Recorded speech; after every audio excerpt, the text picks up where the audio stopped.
Pemirsa, akibat cuaca buruk, sebuah pohon beringin berukuran besar di Bondowoso, Jawa Timur tumbang, merusak warung dan rumah warga. Kejadian serupa juga terjadi di Jember, Jawa Timur. Sebuah pohon tumbang menimpa minibus yang tengah parkir di pinggir jalan.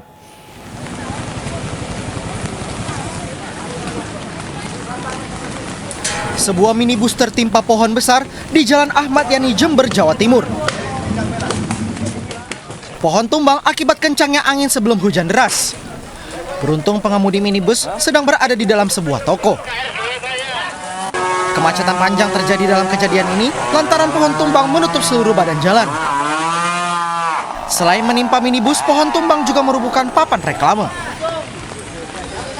Kemacetan kita lihat bisa 1 kilo di belakang karena memang menghalangi jalan, ada korban material berupa kendaraan roda 4. Sementara ini yang kami laporkan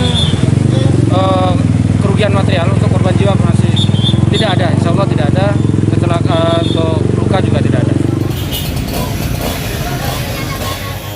Sementara di Desa Lojajar, Kecamatan Tenggareng, Kabupaten Bondowoso, Jawa Timur, pohon beringin berukuran besar juga tumbang saat hujan deras yang disertai angin kencang.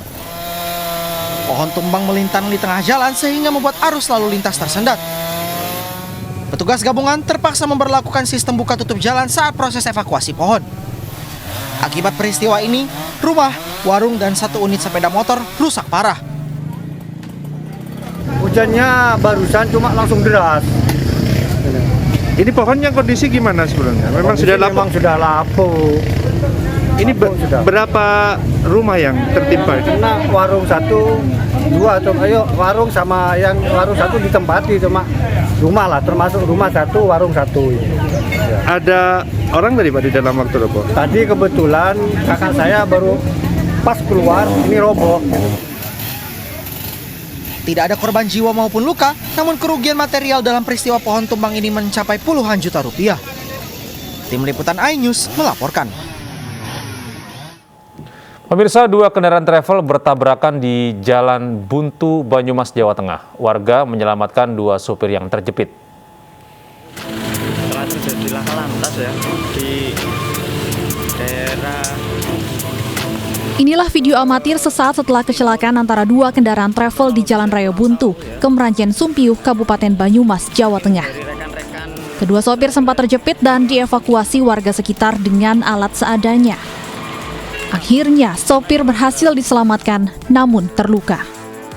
Kedua kendaraan sedang tidak membawa penumpang saat kecelakaan terjadi sehingga tidak ada korban lainnya. Kejadian berawal ketika salah satu kendaraan hilang kendali dan dari arah berlawanan datang kendaraan lain. Tabrakan tak terhindarkan dan membuat kedua kendaraan ringsek di bagian depan. Saat ini, petugas masih menyelidiki penyebab pasti kecelakaan. Dari Banyumas, Jawa Tengah, Saladin Ayubi, iNews melaporkan. Pemirsa, bagi Anda yang akan melintas di rel kereta api, berhati-hatilah. 2 kecelakaan melibatkan kereta api dan mobil terjadi di perlintasan kereta api tanpa palang pintu di Malang, Jawa Timur dan Grobogan, Jawa Tengah.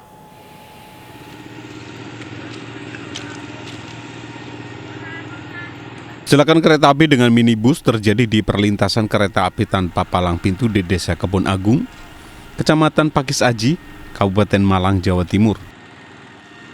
Minibus bermuatan 4 orang mendadak mogok di tengah perlintasan. Sementara dari arah selatan, sebuah kereta api ekspres barang tujuan Malang Jakarta melaju dengan kecepatan tinggi. Beruntung supir minibus langsung meminta para penumpang untuk turun. Tidak ada korban jiwa dalam kecelakaan ini. Hanya seorang penumpang mengalami luka lecet akibat ditarik saat menyelamatkan diri dari dalam mobil. Di tengah-tengah mati. Terus sama sopirnya, penumpangnya suruh keluar nggak sepadan, tapi sudah keluar semua begitu kejadian. Sementara kecelakaan yang terjadi di perlintasan kereta api tanpa palang pintu di Grobogan, Jawa Tengah mengakibatkan 3 penumpang minibus tewas di lokasi kejadian. Warga berusaha mengevakuasi jasad korban yang diketahui bernama Edi Suryono, warga Desa Medani, Kecamatan Togowanu, Grobogan, Jawa Tengah. Edi tewas dalam kondisi telungkup dan terjepit di dalam mobil. Sementara 2 korban lain yang belum diketahui identitasnya terlempar dari mobil sejauh 5 meter. Saat peristiwa terjadi, terdengar suara klakson kereta api dari jarak jauh yang tak henti dibunyikan, hingga terdengar suara benturan keras. Saat dilihat keluar rumah, kereta api barang yang melaju dari arah barat sempat terhenti. Sementara minibus terlempar sejauh 20 meter dan sempat terguling. Ketiga korban kemudian dievakuasi ke Rumah Sakit PKU Muhammadiyah Gubuk, Grobogan, Jawa Tengah. Sudah suara kereta klakson sudah keras sekali. Tapi saya di rumah ya kaget lah, tiba-tiba jeder gitu. Saya keluar kok nggak ada, terus ada anak sekolah, sana Pak, sana. Jadi sempat terseret berapa meter? Kurang lebih ya 20 meteran ya. Berapa orang di dalam tadi? 3 orang. Kondisinya gimana tadi? Kondisinya meninggal semua. Dari Kabupaten Malang, Jawa Timur dan Grobogan, Jawa Tengah, Saif Hajarani, Rustama Nusantara, iNews melaporkan. Istri sopir bus Transjakarta yang terlibat tabrakan pada Senin lalu turut diperiksa untuk mengetahui rekam medis sopir tersebut. Sementara itu, PT Industri Kereta Api Persero memutuskan untuk menarik kembali rangkaian kereta LRT Jabodetabek yang terlibat kecelakaan.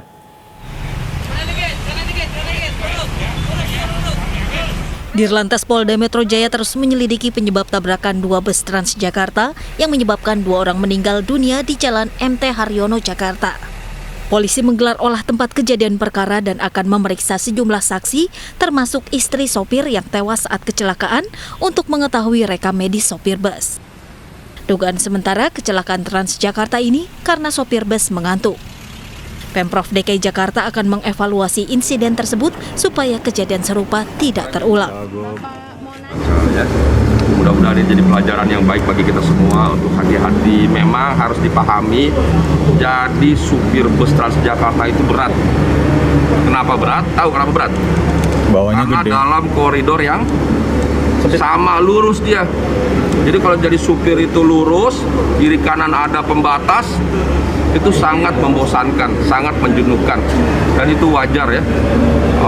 Lebih cepat ngantuk dibandingkan kita di jalan-jalan biasa. Sebelumnya 2 bus Transjakarta bertabrakan di Jalan MT Haryono, Jakarta Timur Senin pagi. Bus Transjakarta yang sedang berhenti di halte ditabrak dari belakang oleh bus Transjakarta lainnya dengan kecepatan cukup tinggi. Lebih dari 30 orang terluka dan 2 orang meninggal dunia, termasuk sopir bus tersebut. 5 korban luka masih dirawat di Rumah Sakit Polri Kramat Jati, Jakarta, sementara 2 korban jiwa telah dibawa pihak keluarga. Dari Jakarta, Tim Liputan iNews melaporkan.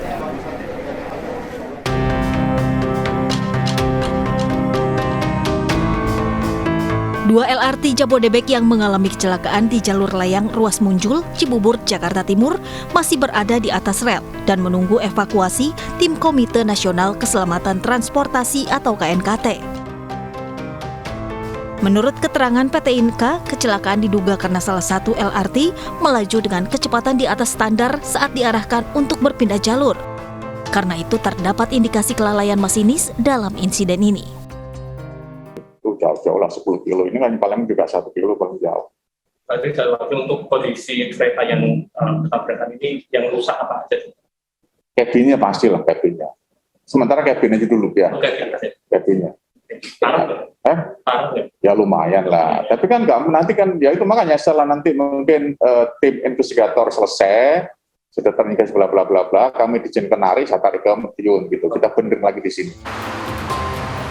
Senin siang, kereta lintas rel terpadu atau LRT Jabodebek jurusan Cibubur Ciracas tabrakan saat tahap uji coba di kawasan Munjul, Cipayung, Jakarta Timur, tepatnya di atas tol Jagorawi kilometer 12.600. Kedua kereta mengalami kerusakan pada bagian gerbong depan. Petugas yang berada di lokasi langsung mengecek gerbong yang alami kerusakan. Saat kejadian tidak ada penumpang di dalam LRT.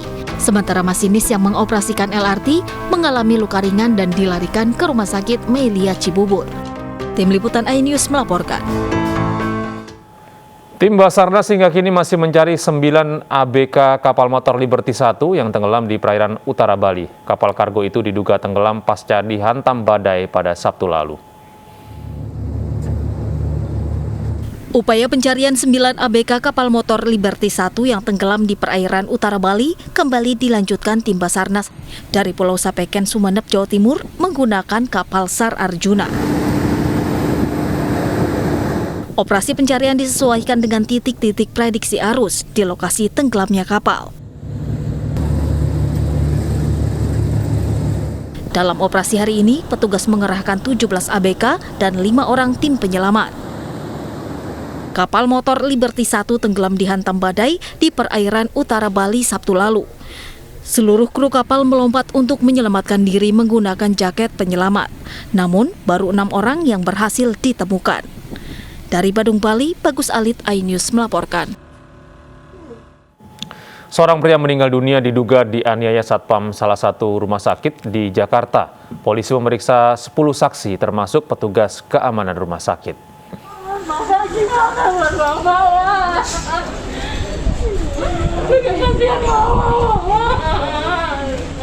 Istri korban penganiayaan menangis histeris saat mengetahui suaminya meninggal dunia di rumah sakit di kawasan Salemba, Jakarta Pusat. Informasi meninggalnya korban diketahui istrinya setelah dihubungi pihak rumah sakit. Korban awalnya disebut meninggal akibat kecelakaan, namun polisi justru memastikan korban tewas karena dugaan penganiayaan. Korban mengalami luka parah di sekitar kepala, serta luka lebam di sekujur tubuh. Polisi memeriksa 10 saksi, termasuk petugas keamanan dari rumah sakit tersebut. Untuk kita tadi dari Polsek membantu pihak Polres karena istri korban melapor ke Polres. Kita sekitar 10 saksi dibawa ke Polres. Siapa aja Pak?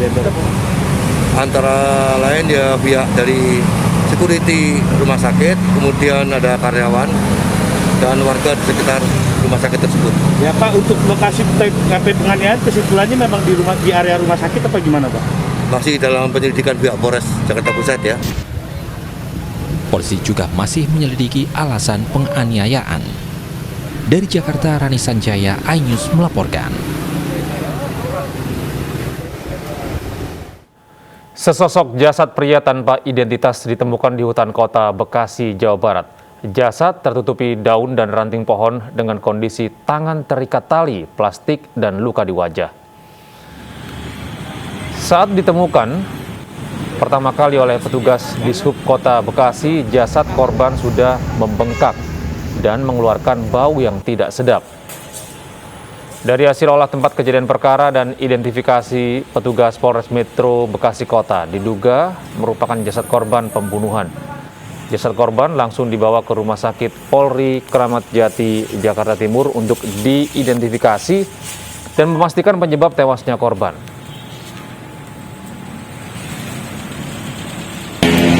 Hari ini kita menemukan sesosok mayat laki-laki. Untuk identitas kita belum mengetahui. Saat ini masih dalam proses otopsi di Rumah Sakit Polri Kramat Jati. Untuk yang lain-lain nanti akan kita lakukan penyelidikan terhadap penemuan mayat ini.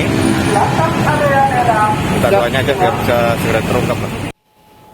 Pasca jenazah siswa korban penganiayaan di Alor, Nusa Tenggara Timur diautopsi, terduga pelaku masih diperiksa polisi. Sementara itu, Universitas 11 Maret menyerahkan penanganan kasus diklat Menwa yang menewaskan seorang mahasiswa kepada polisi. Terduga pelaku penganiayaan siswa SMP Negeri Padang Panjang Alor, Nusa Tenggara Timur masih diperiksa polisi. Terduga pelaku merupakan guru mata pelajaran bahasa Inggris. Selain memeriksa pelaku, polisi dari tim forensik Polda NTT juga telah mengotopsi jenazah korban. Terduga pelaku belum ditetapkan sebagai tersangka karena polisi masih menunggu hasil otopsi maupun tambahan keterangan saksi.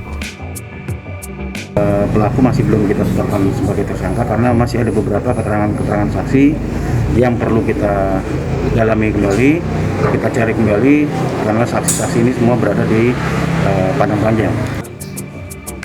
Korban penganiayaan merupakan siswa SMP Negeri Padang Panjang Alor, Nusa Tenggara Timur. Korban diduga dianiaya karena tidak mengerjakan PR. Pasca diotopsi, jenazah korban dimakamkan di Desa Padang Panjang, Kecamatan Alor Timur, Alor, Nusa Tenggara Timur. Dari Kabupaten Alor, Nusa Tenggara Timur, Dani Manu, iNews melaporkan.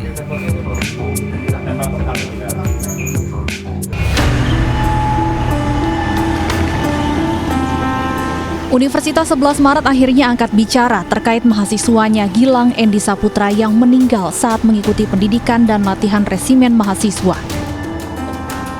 Universitas Negeri di Solo itu menyerahkan sepenuhnya penanganan kasus kepada pihak berwajib. Sebanyak 21 panitia telah diserahkan pihak kampus untuk diperiksa polisi. Menyerahkan permasalahan ini, penyidikan ini kepada pihak berwenang, dalam hal ini adalah Polresta Surakarta. Jadi teman-teman panitia semuanya saja sudah dimintai keterangan, termasuk. Sementara itu, Wali Kota Solo Gibran Rakabuming Raka meminta peristiwa ini diusut tuntas. Ia menyebut kasus ini sebagai kejadian memalukan. Nanti kita tunggu saja hasil otopsinya seperti apa. Yang jelas saya sangat menyayangkan kejadian seperti ini. Bikin malu. Meminta polisi untuk...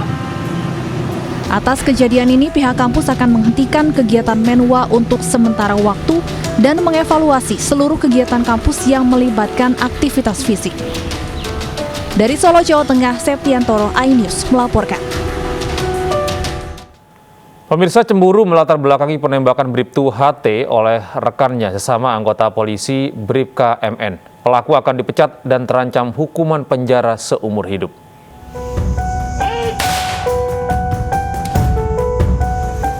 Meninggalnya Bribtu HT karena ditembak rekan sesama polisi Bribka MN di Lombok Timur, Nusa Tenggara Barat diduga disebabkan karena cemburu. Dari penyelidikan awal, pelaku cemburu mengetahui korban chatting dengan istri pelaku. Kini riwayat percakapan pada ponsel korban, pelaku dan istrinya sedang didalami. Bribka MN sudah ditetapkan sebagai tersangka pembunuhan dan ditahan di Rutan Polda NTB. Tersangka terancam hukuman mati atau penjara seumur hidup karena dijerat pasal pembunuhan berencana. Catat, saya selaku Kapolda akan memproses sesuai dengan aturan yang berlaku dengan tegas, dan saya pastikan oknum tersebut proses pidana dan akan segera saya pecat sesuai dengan mekanismenya. Bribtu HT yang merupakan anggota Humas Polres Lombok Timur ditembak 25 Oktober lalu di rumahnya. Dari hasil otopsi, korban tewas akibat luka tembak di bagian dada sebelah kanan. Korban ditembak dengan senjata laras panjang jenis Sabara V2 oleh Bribka MN yang bertugas di Polsek Wanasaba. Dari Mataram, Nusa Tenggara Barat, Hari Kasidi, iNews melaporkan. Dua penyamret tewas usai ditabrak korbannya sendiri di Tebet, Jakarta Selatan. Kami masih akan kembali.